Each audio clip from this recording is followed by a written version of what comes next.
E a gente vai conversar agora com o Dr. Tiago Freitas, ele que é neurocirurgião funcional com área de atuação em dor. Doutor Tiago, muito bom dia, tudo bem? Bom dia, Bruno. Bom dia, amigos da CBN. Agradeço a oportunidade de estar participando desse quadro, dessa rádio que eu admiro tanto. Muito obrigado. Muito obrigado pela participação. Hoje a gente vai falar sobre o clima frio, que pode desencadear dores no corpo. Primeiro, doutor Tiago, explica pra gente esse fenômeno, porque as pessoas sentem mais dores no corpo nesse período do frio. Bruno, é um fenômeno bastante visto, né, interessante, não só nos pacientes que têm dor crônica, é mais comum, né? Nos pacientes que já têm um quadro de dor prévio, mas como em qualquer pessoa, né, mesmo aquele que não é portador de dor crônica, reclama muito, né? A gente sempre escutou muitas histórias, por exemplo, eu lembro de vários, meu avô e colegas mais idosos falando assim, eu sei que o frio está chegando porque minhas juntas começam a doer, né? Meu reumatismo ataca, né, entre aspas. A gente escuta muito isso, né? E tem um mecanismo bem fisiológico, né, que explica essa piora da dor ou esse desencadeamento de dor. O mecanismo principal que a gente vê, que explica isso, é uma compensação que o nosso corpo faz na época do frio. Então, quando vem o frio, né, o frio mais intenso, principalmente, o corpo tenta concentrar o fluxo do sangue nas áreas mais nobres, né? Então, ele joga o sangue para as áreas mais centrais ali, para o tórax, para o pulmão, para o coração, aqueles órgãos vitais. E essa concentração, né, sanguínea nessas regiões acaba por diminuir o fluxo sanguíneo nas extremidades. E isso gera uma contração dos músculos, né? Então os músculos se contraem, ficam mais repesados, mais firmes, né? Isso gera dor muscular, que é uma das explicações que as pessoas têm dor no frio. E nas articulações também, né? As articulações, elas têm um lubrificante natural, né? Que a gente chama, na linguagem médica, de líquido sinovial, e na época do frio, com essa, né, diminuição do sangue, do fluxo de sangue que chega nas articulações, esse líquido diminui. Isso gera também uma piora da dor nas articulações. Esse seria, talvez, o principal mecanismo, né? Pelo qual as pessoas reclamam de dor nessa época de frio, né?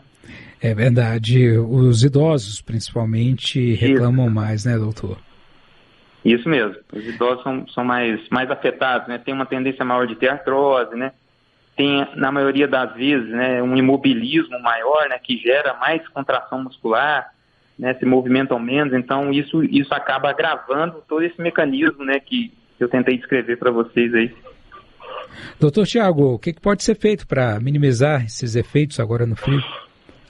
Então, o que a gente recomenda são três, um tripé, né, que a gente utiliza. Primeiro, sempre se manter bem agasalhado, tentar aumentar a temperatura corporal, né, o máximo possível, né, dormir de meias, dormir agasalhado, acordar já com um agasalho melhor para a sua temperatura corporal se manter mais estável, e com o passar do dia, caso a temperatura mude, você vai tirando devagar aquele agasalho. Isso é um fator que ajuda muito, né? E é difícil, às vezes, nessa época de frio, a gente tende a ficar mais quieto, né?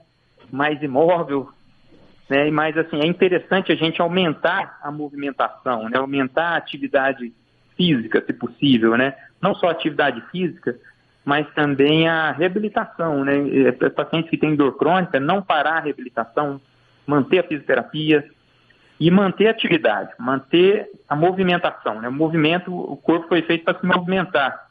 E isso no frio a gente tem uma inibição natural, né? De uma tendência de ficar mais quieto, mas que a gente tem que manter, né, essa movimentação o mais fisiológico, o mais normal possível, para manter essa temperatura corporal mais alta e, consequentemente, não sofrer esse fenômeno, né, dessa diminuição, né, da irrigação sanguínea na periferia, né? Esse é o principal mecanismo.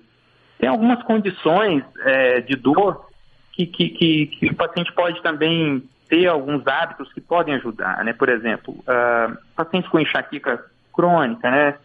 A gente sabe que a mudança brusca de temperatura, sair do calor e ir para o frio, nessa época do frio, pode afetar a vascularização ali dos vasos cerebrais, que é responsável pela crise.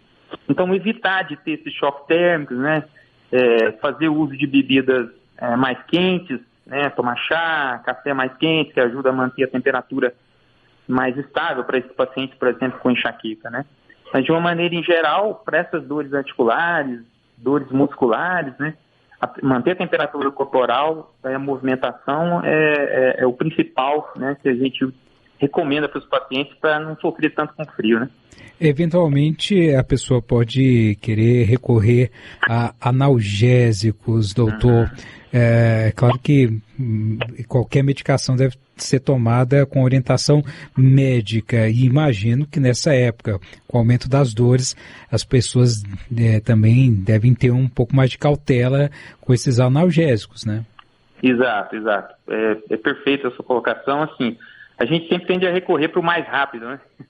Então, vamos lá. É lógico que a gente que trabalha com dor crônica tem uma premissa de não achar a dor normal. A gente sempre tenta, de todas as maneiras, controlar o quadro de dor do paciente. Mas, assim, é um item que você citou que é fundamental, né? Por exemplo, você abusar de anti-inflamatórios, né?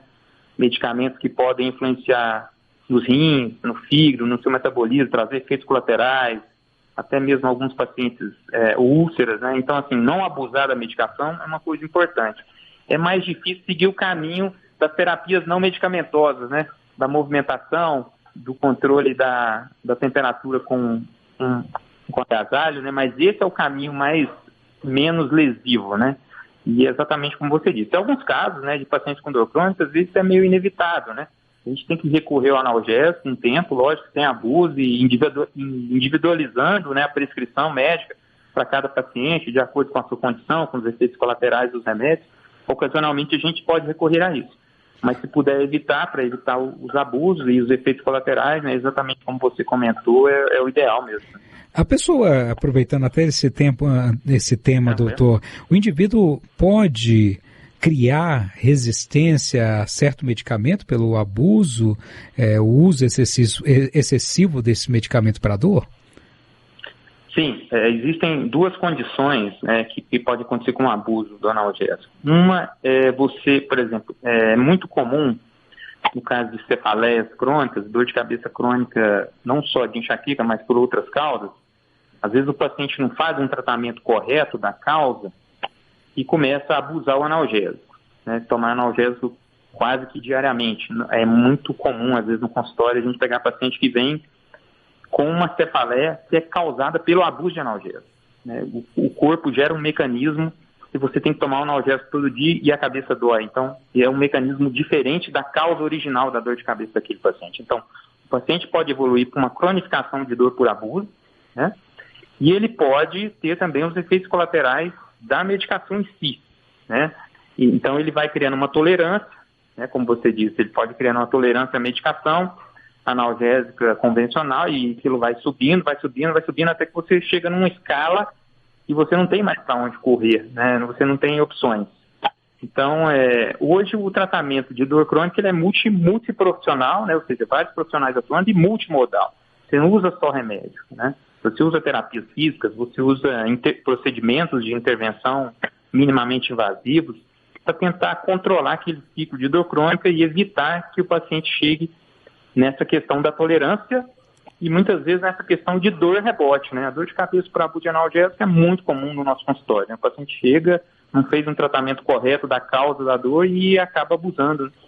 Isso é bastante comum também. Tem como a gente saber, doutor, qual é o indicador que pode mostrar que a pessoa está abusando do analgésico? Qual seria um normal? Uma pessoa tomar de remédio para dor um mês, tem alguma marcação para isso? É bastante interessante e complexo. Assim, existem remédios específicos para dor crônica, né, que o paciente usa de forma contínua. Eles não são necessariamente analgésicos convencionais, não são anti-inflamatórios, né? Não é aquele analgésico que você compra na farmácia. Então, isso existe. Isso a gente usa para tratar dor. E isso é de uso contínuo muitas vezes. Alguns pacientes com dor crônica têm que usar essas medicações. Agora, alguns casos específicos, você percebe que pode haver essa tolerância, né? Por exemplo, como eu disse, para cefaleia, dor de cabeça crônica, quando o paciente usa mais de 10 dias no mês de analgésico, isso já é por mais de 2 meses, isso já é considerado um abuso, uma cefaleia por abuso, É uma cefaleia rebote por abuso. Nós temos mais ou menos esse parâmetro. Agora, de acordo com a condição de dor, com a causa de dor crônica, isso pode variar, né? Existe também um oposto, Bruno, que a gente fica com receio, né, de abusar do analgésico, mas existe também um oposto. Existe aqueles pacientes com dor crônica que estão pouco medicados, né? Então, a gente tem que ter uma linha bastante tênue assim, entre isso e analisar com muita seriedade, porque muitas vezes os pacientes estão mal medicados e um ajuste de medicação analgésica durante um tempo determinado, você consegue tirar aquele paciente daquela crise de dor.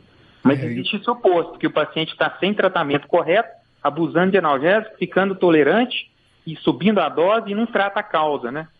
Então é bastante complexo, mas é importante demais esse assunto que você está levantando. Eu acho que isso daria até uma outra entrevista. Verdade, né? Ainda mais para uma situação que é tão subjetiva, né, doutor? Porque o relato de dor de uma pessoa varia muito de um paciente para outro. Imagina o trabalho que os senhores têm para chegar a esse diagnóstico. Agora, voltando à história do frio, doutor. A pessoa precisa fazer muitas vezes, eu imagino, essa diferenciação do que é uma dor crônica, de um problema ali que já está afetando aquele paciente, de uma questão pontual que passa a ficar mais evidente na época do frio. Mais uma vez, né, e a gente sempre recomenda aqui no CBN Saúde, por isso que é importante visitar um médico. Se a pessoa eventualmente sentir um pouco mais de dor no período do frio, isso indica algo crônico ou quando pode ser algo mais preocupante? Não, assim, eventualmente, isso pode estar relacionado com uma alteração da temperatura mesmo. E isso é bastante comum, né? Muitas pessoas citam isso. Então, se a coisa é esporádica, se está relacionado mais com a queda de temperatura naquela época do ano específica, isso está relacionado com esse fenômeno natural, né, que eu falei de diminuição da vascularização, de contratura muscular, de diminuição do líquido sinovial das articulações. Está relacionado com isso e não é um paciente com dor crônica prévia. É lógico que, por exemplo, esses pacientes tendem a responder àquelas medidas físicas que a gente citou, né? Aumentar a temperatura do corpo, evitar choques térmicos, ter uma atividade física regular nesse período. Se o que ele sentia antes melhora com isso, então está relacionado com esse fenômeno. Se essas medidas físicas não melhoram, se ele tem um quadro de dor que não está relacionado apenas com essa mudança de temperatura, aí ele pode ser um paciente que tem outras causas de dor que podem perpetuar e aquilo até se transformar numa dor crônica, né? Então, como você disse, a avaliação com o profissional, né, especialista, é fundamental para diferenciar essa situação, né, esporádica, que ocasionalmente ele pode até fazer uso do analgésico para ajudar isso, de uma situação que vem evoluindo de outro problema subliminar e que está piorando com a mudança climática, né?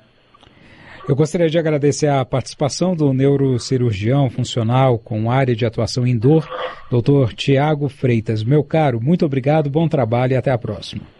Bruno, eu que agradeço e parabéns aí que a CBN fica o tempo inteiro aqui comigo. Obrigado, até mais.